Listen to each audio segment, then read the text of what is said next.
Right, well, what's happening?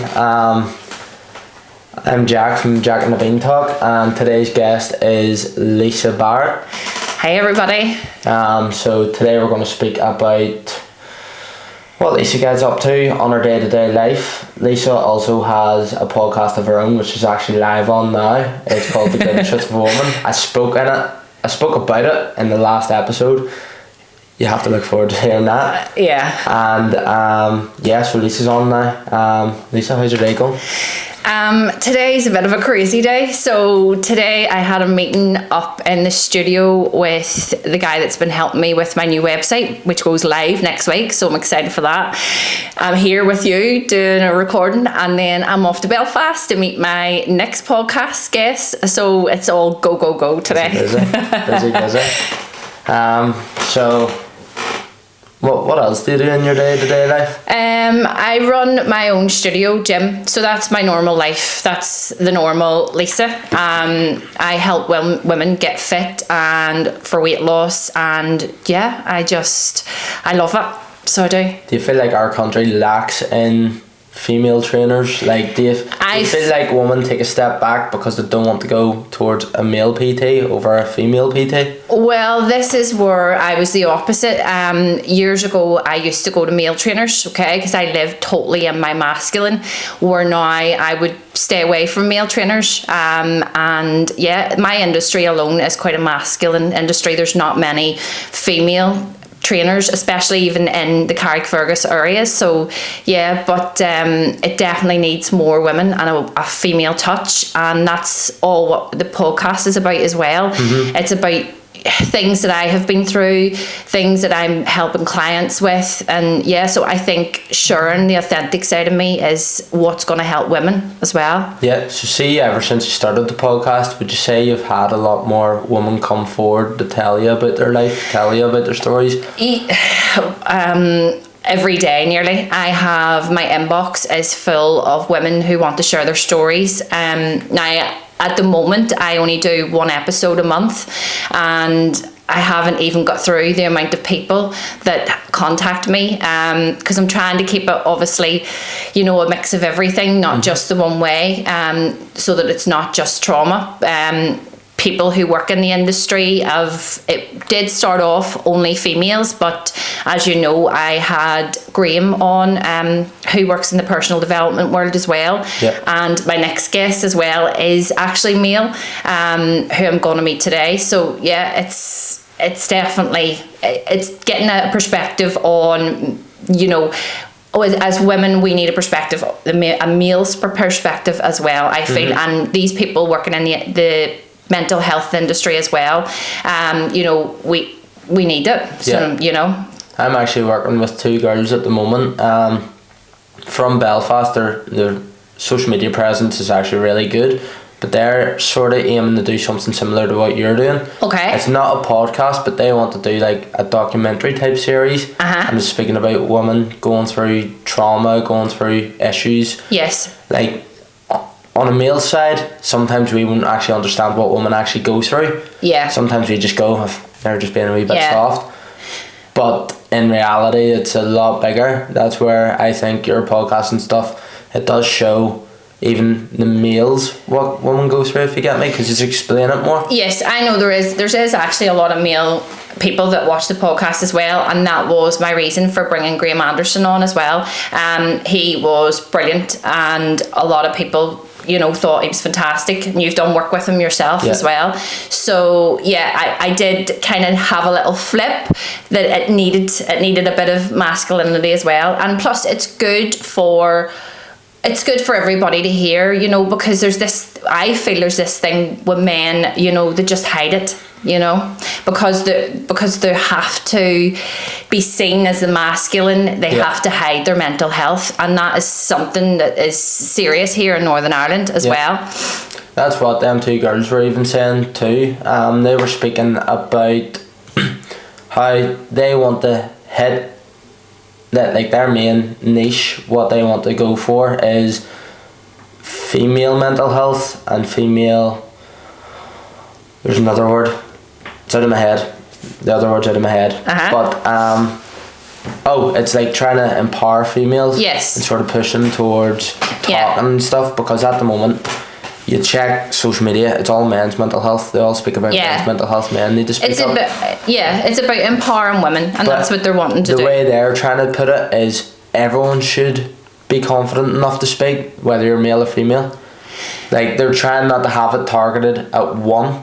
Yeah. Because at the end of the day, everyone should speak about their mental health. It shouldn't just be male or female. That is very easier said than done. I know. Easier said than done, because obviously I have talked about it. I could not talk on camera at all. I mean, a couple of years ago, I was an absolute bag of nerves, and I would not have wanted to be seen on camera either. And I mean, even trying to run a personal training studio, I hired somebody to come in and make videos, and my anxiety was at breaking point the night before and that day, and basically I paid somebody. They were there 6 hours, and we were supposed to make 3 videos, and we made 1.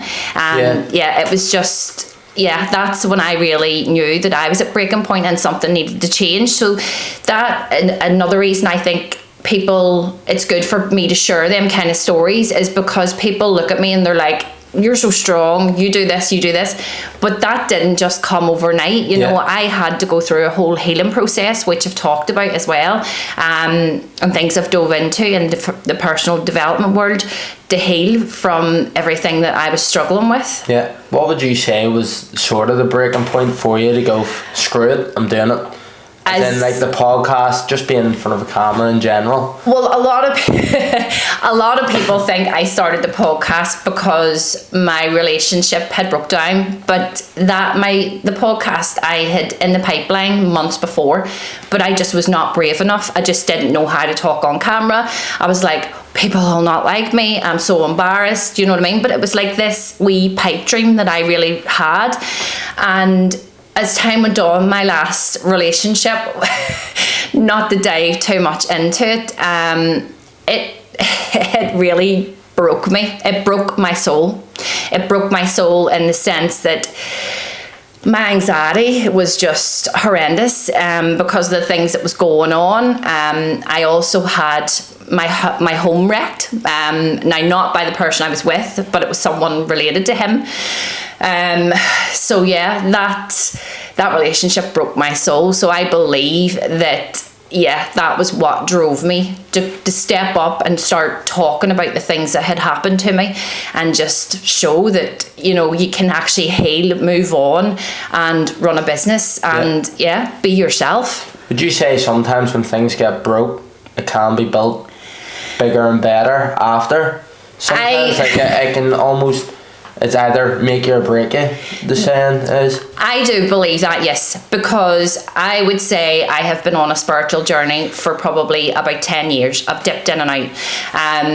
Crystals, mediumship, cards, all of that. But I believe that I needed to go back into that relationship for that relationship to break my soul. And it really did break my soul, and it sort of catapulted me into breaking point, where I actually paid for the hypnosis, okay, and that was probably the thing that really spurred me forward. It helped me with public speaking, it helped me with anxiety, the list is endless. I actually did a hypnosis on fear, and the fear actually brought up, I revisited the scenes of being raped, basically, and it healed that, because through doing that I have become fearless. I'm literally not frightened of anything anymore, you know.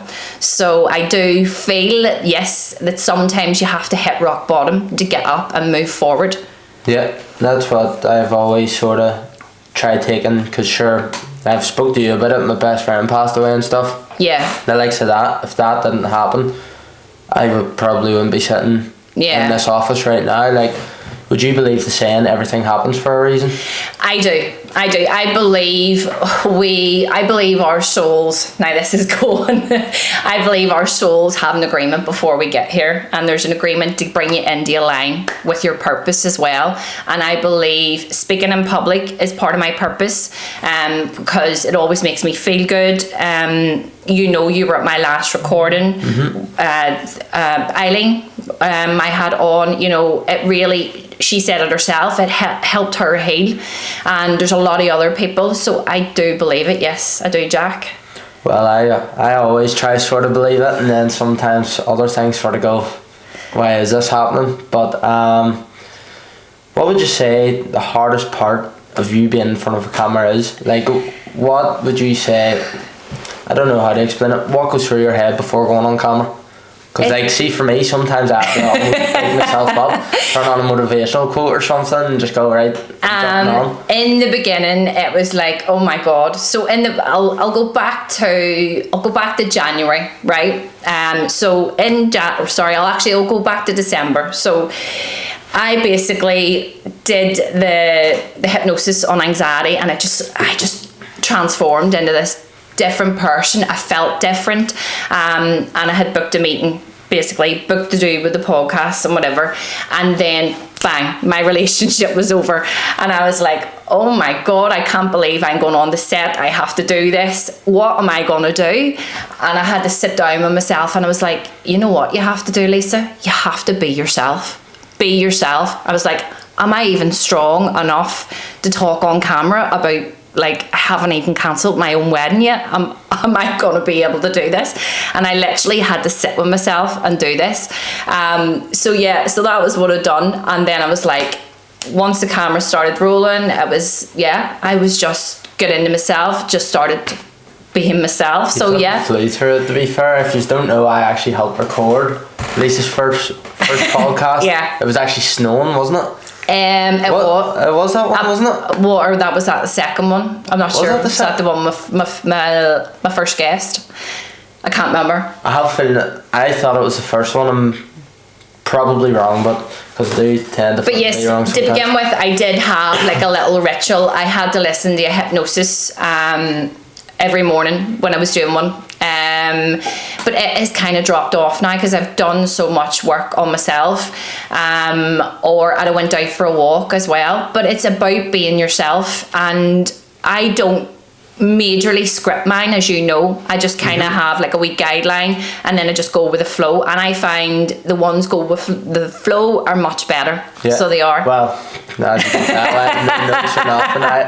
just wing it. That's literally my saying for everything I do. You wing it. And for me, it's about giving people a voice. Okay, so let's take Eileen as an example. Okay, I mean, Eileen grew up in the Troubles in Belfast, and she wanted to share her story with me, and she never spoke about the things that happened to her for like 25 years. She told us, and it was like, wow. And afterwards she gave me the biggest hug, and she was like, Lisa, thank you, thanks for giving me a voice.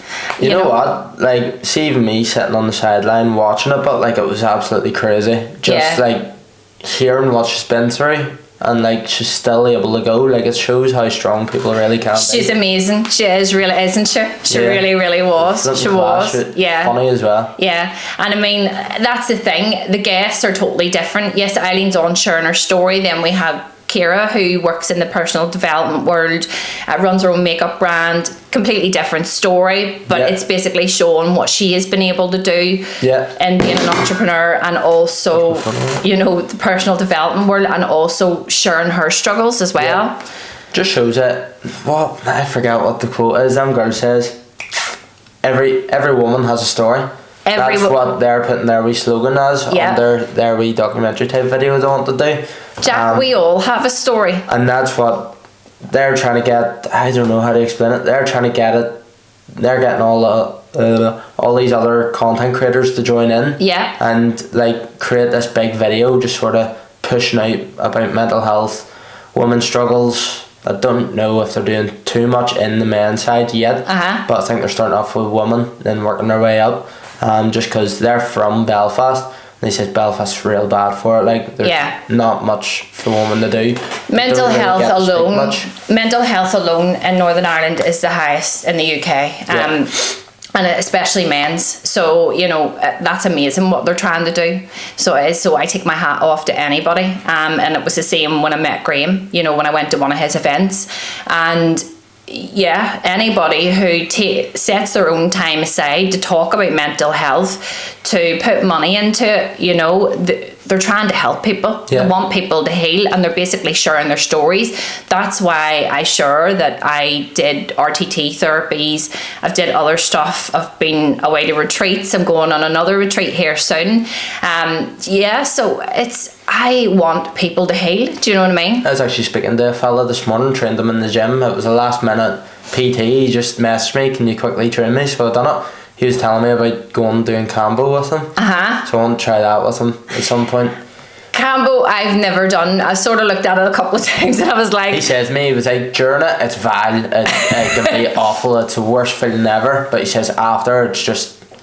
It feels like everything's flushed. I know a lot of people have done it. Actually, the guy that I'm going to meet next that does the somatics as well, Paul, he's a practitioner as well. He does it. So my thing was, I don't know if I want to be puking into a bucket in front of somebody.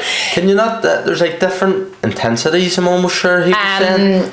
As far as I'm aware, and I don't quote me, there's like a wet Cambo and a dry Cambo. I must actually get Paul to speak about it when he's on, because he'll be the first one that I've had on that would know a lot about it. So there's like a wet one and a dry one. I think one you don't puke with, the other you can. Flipping sounds rough, like. A lot of them, I don't know, I've never really dug deep into actually knowing what they're all about. Yeah, it's basically about releasing the toxins in the body, and that can help right down to your diet, because I know people that say that do it regularly have said that their whole diet changes. They eat better, they don't want to eat rubbish. I also know a lot of people use it for alcoholism, have replaced it with their alcoholism, which is absolutely phenomenal. You know, I mean... I sat about 4 years ago. I started looking at retreats, ayahuasca, because I knew that something had happened to me, and I could never get the answer. And I really wanted to do something to open up my subconscious, and I didn't know how to do it. And that was how I found the RTT therapies. And I am so grateful that I did it that way, and I did sit with it and didn't just jump on, because as I said before, years ago, I did take drugs and things, you know. I'm not ashamed of it, because it was something that sort of, back then, it basically helped keep me sane, you know. It wasn't, I wouldn't say that it was an addict or anything like that. It was more a weekend thing, but it was more a sense of, I was able to lose myself in the way that I was feeling. So it basically calmed down my anxiety. So I looked at ayahuasca. Now I'm glad I didn't, because what would that have opened up? You know what I mean? The physical trauma, as well as many other things. But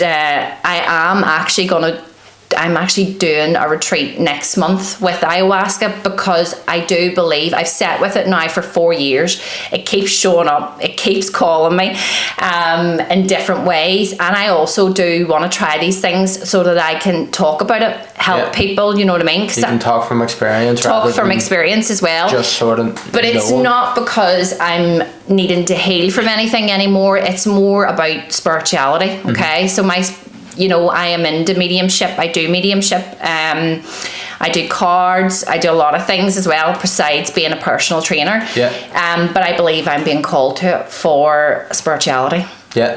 So next month. Everyone knows where to go then for the card readings and all that stuff then, if they want a PT session, then card reading after. I know. I mean, I had one of my clients there a few weeks ago. She booked in for an angelic Reiki session, and I did a card reading for her, and she was like, wow, that doesn't make much sense. Then she sent me a voice note last week, and she was like, oh my God, Lisa, everything that you said about work is like literally just happening right now. So she was all chuffed, and it's a gift, do you know what I mean? And part of me, it's a gift I've had from I was very, very young, and I pushed it down, and maybe I developed it. Some people, there's talk that you can actually develop it because of childhood trauma, and maybe that's where it did come from. I'm not 100% sure, but yes, I was a strong clairsentient from no age, so I was. But now there's there's a lot more to it. So there is, where I'm concerned. Yeah. So there's a lot of facets that she can now. I actually remember flipping at that Happy Fest. There was a woman in where I was with the 360 boys. Yes. And I think she was doing ayahuasca. I think it was. At Happy Fest? No, maybe it wasn't ayahuasca. I don't know what it was. It's where they shoot something up your nose. Oh, I do that. That is Rabbi. Oh, well, I do that, yeah. I get muddled up between them all because that many different So Rapé is, I love it. It was actually Julie Tully, who was also on the podcast. She is a practitioner in it, and I did it with her. And it's it's really good for meditation. It's a very lovely grounding experience, and every time I do it, it just brings about a whole new experience. Yeah. So I was away at Awakening Your Soul Fire retreat there 2 weekends ago, and they weren't doing it there was no plant medicine or anything at it, but it was an amazing retreat. But I actually had my own, and me and the girls in the cottage did it together, and it's just a lot. It really, anybody that meditates will know the grounding feeling. Have you meditated before?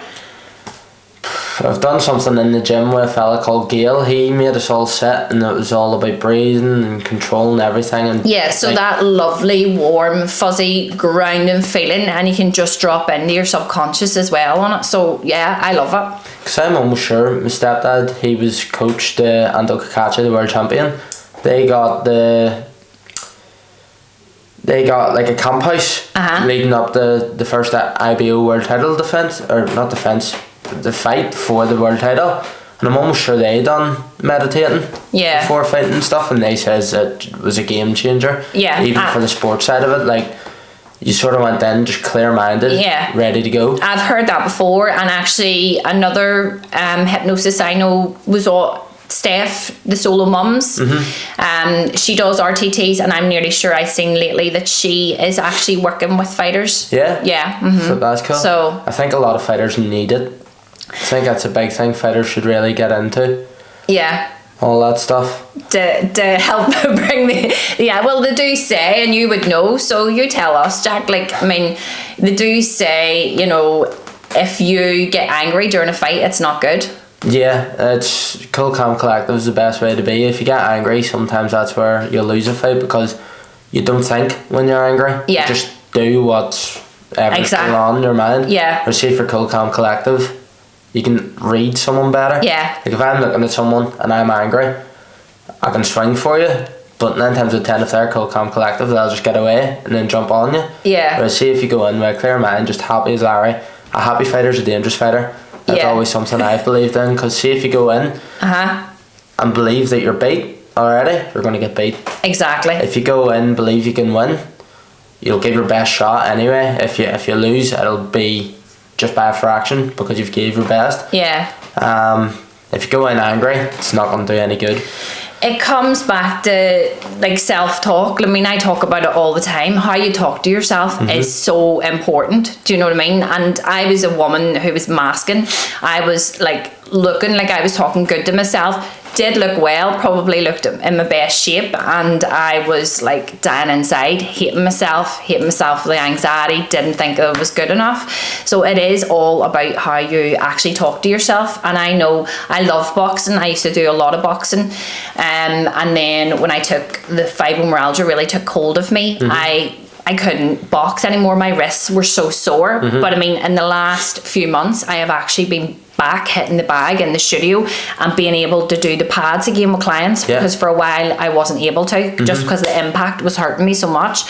So I do love it, but I do get the thing, because sometimes I put it up out of anger. Right, let's get that anger. If you're on the bag, but 100% use it for your anger. It's better than hitting a wall anyway. That's true. Because some people do that and end up wrecking their hands even more. By all means, on a bag, you can be angry at a bag and stuff. At the end of the day, I've always said, no matter what sport you're in, sport's a better medicine than a tablet. Because a lot of people take the pills or tablets and think they're okay. But in reality, it's not. There's a fella, I remember watching him. He takes a pill every morning, he calls it a happy pill. There's nothing in it. It's just the casing of the pill. And he believes that's actually making him happy. That's the placebo effect. So it is. Like, what stops people going to the gym or finding something better to make them happy rather than taking a pill? Well, this is it. I mean, I've said it so many times, and I will always say it. The gym saved me. I do believe I would not be here without becoming a PT, without training people, and without lifting heavy weights myself. I honestly believe that I wouldn't have survived, because it was my happy place, it was my safe space, and it was the thing that changed my endorphins as well. I think that's the same with me with losing my best friend. If the gym wasn't there, like, goodness knows where I would have been or what I would have done. Yeah. Really, because the gym's sort of something I've always... My family in the gym, so it's hard for me to get away from it anyway. Yeah. But just having it sort of... It helps big time. Like, as you said, there's a bag. You're angry, hit it. Yeah. It's better than hitting anything else and getting in trouble. And that's the best thing about boxing.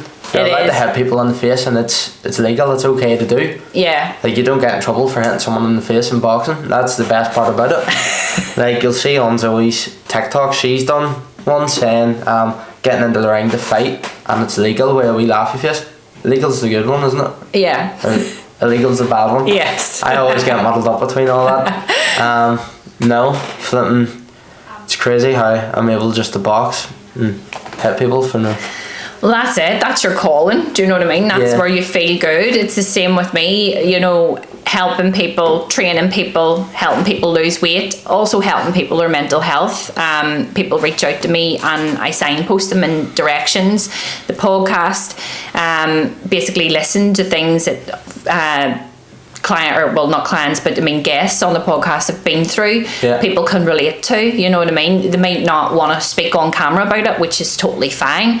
But it's about bringing that into people's houses so that they have something to relate to, that they'll maybe say, well, oh, maybe I can try that. You know.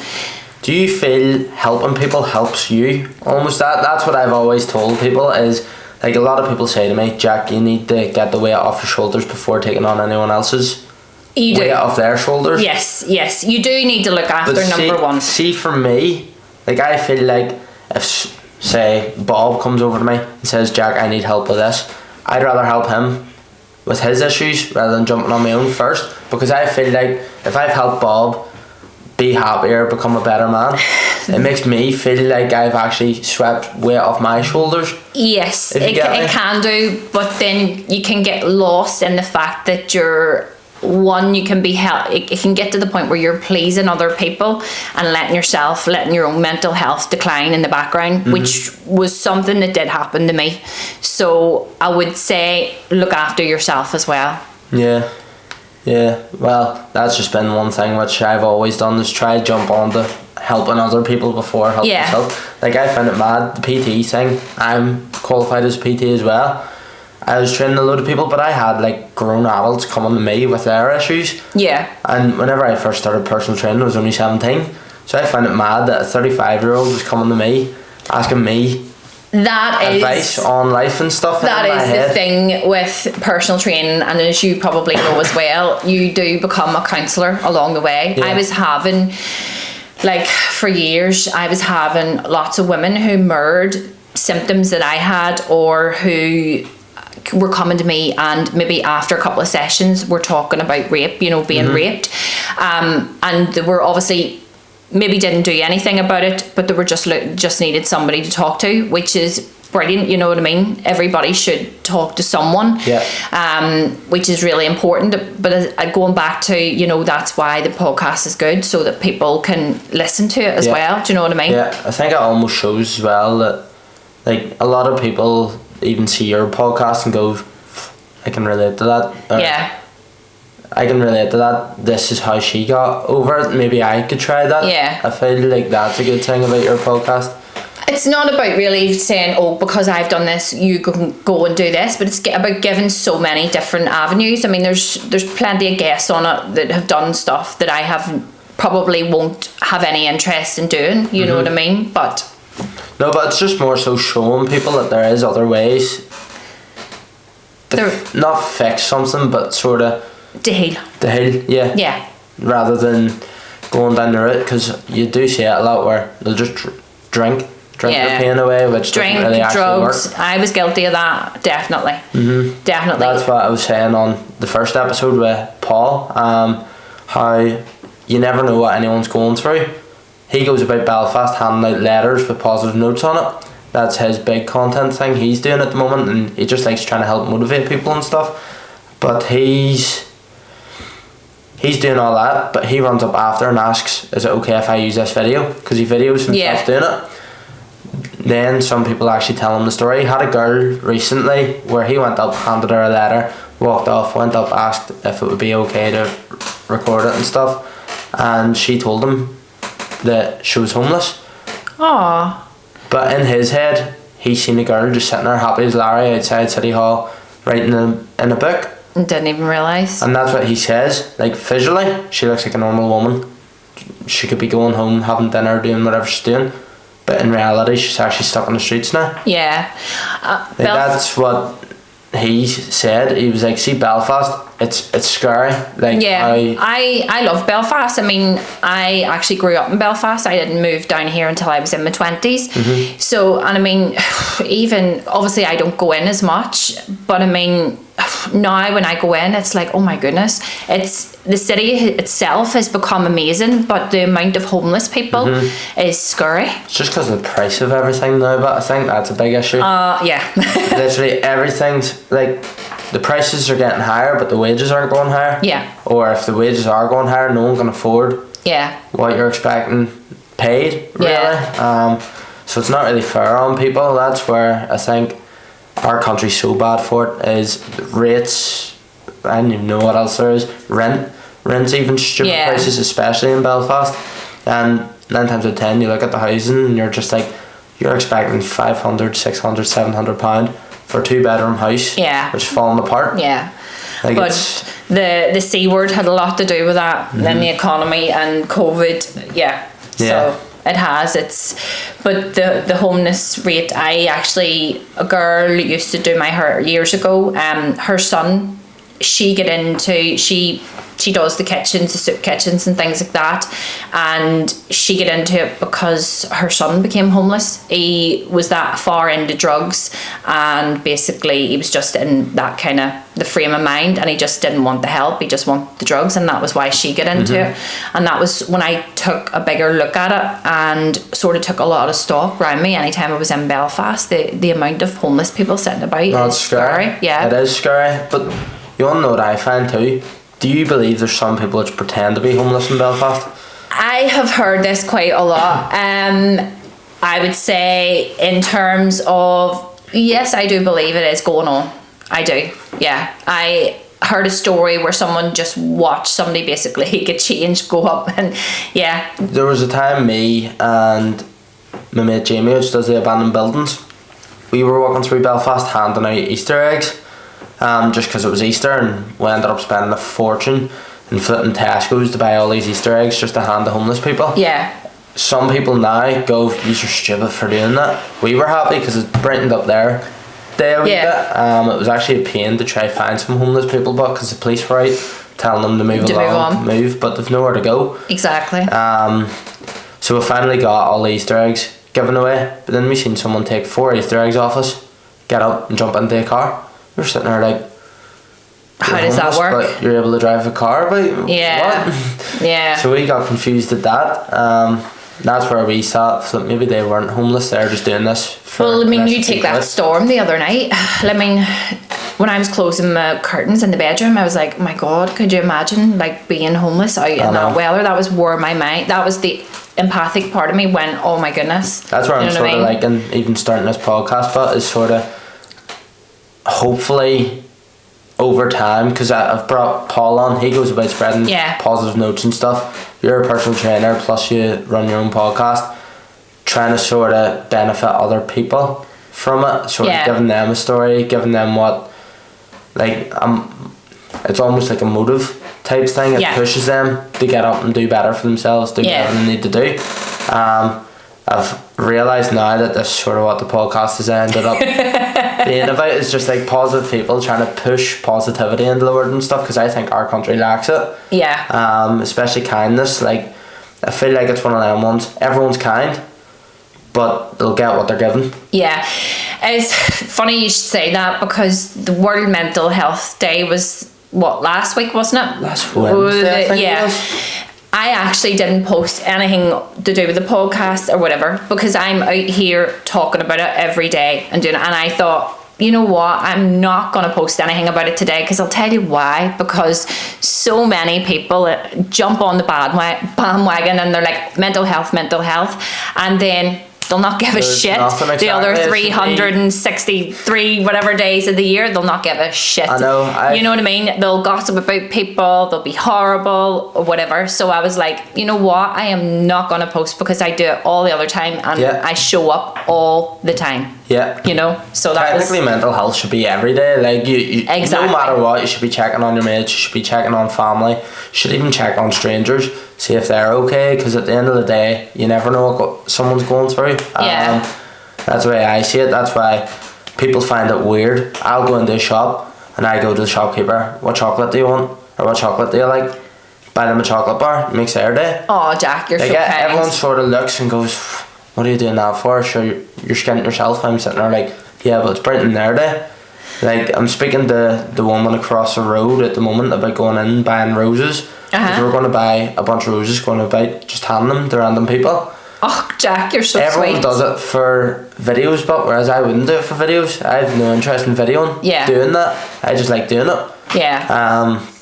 It's like even the personal training.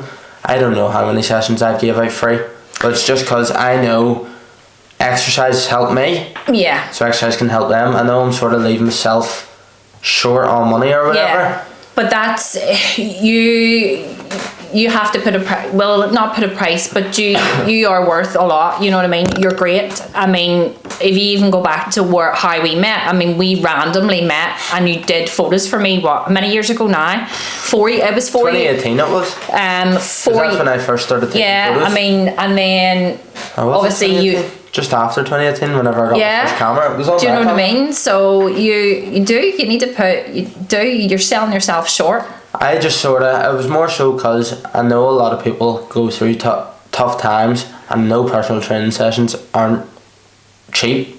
Yeah. Well, for some people they're cheap, for others, it can be 20 seen. quid can be. It can be seen as a luxury. So it can be seen as a luxury, which it shouldn't, because your health is important. Exactly. And I see people coming to me in their 40s and their 50s, and they've never exercised, never trained before, and they're starting to suffer in certain ways, be it menopause or be it mental health or whatever.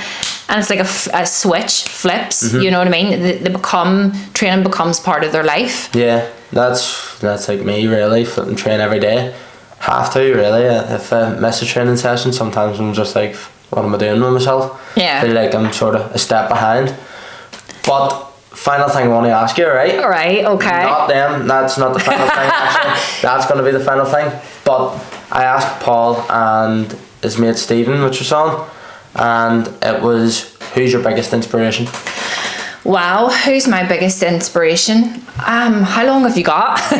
I have loads of people that I look up to. I love Jay Shetty and his wife. I love their podcast. I love their relationship. I love her recipes. I also, who else would there be? Probably Mandy Reid, who's been on my podcast, who's also my Reiki master. She is just wow, full of wisdom, and just so wonderful with it. Trying to think. The list could go on for I love spiritual people as well. So anybody that's into spirituality, I would be. Sometimes that question's hard to answer for a lot of people, just because there is so many. Because like people inspire you in different ways. Lots of people do inspire you in different ways. I mean, in my industry, there's not a great deal, because there's a lot of egotistic in my industry. So that would be my. And final part. For anyone who was wondering what Paul and Stephen was trying the other day, it's actually these jelly beans. They're called Yummy or Yuck. Yummy or Yucky. Oh, awesome. So So you have to try one of each. one of all of them of One of each. each. So I'm going to end up like the Huck 2 girl spitting across this room.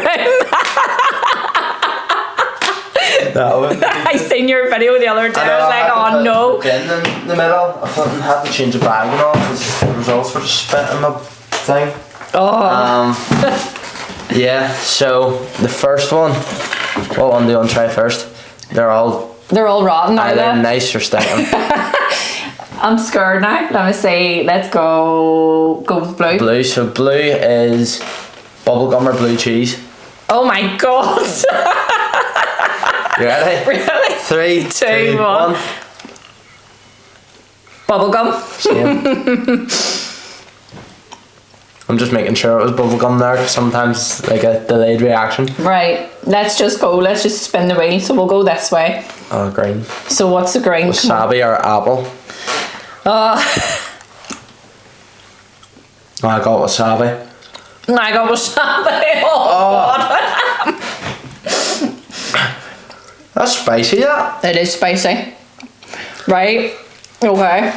Chili or cherry? Oh, shit. Although I do like chili. Have you tried the chili in this? I got cherry last time. That one's actually quite spicy, that wasabi one. Mm-hmm. I got cherry. It's hard to tell. I've still got wasabi taste in my mouth. And I feel we should have left the spicy ones till the end.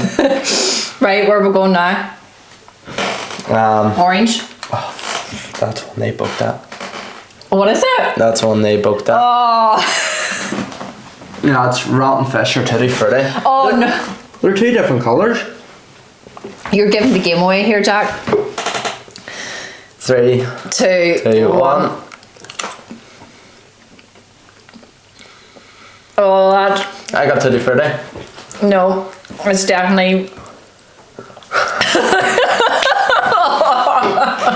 Oh, fuck. No. Everyone's got the rotten one for that one, bar me. Right. Cola or garbage.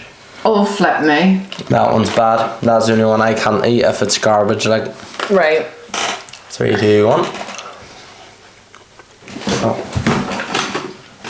Oh.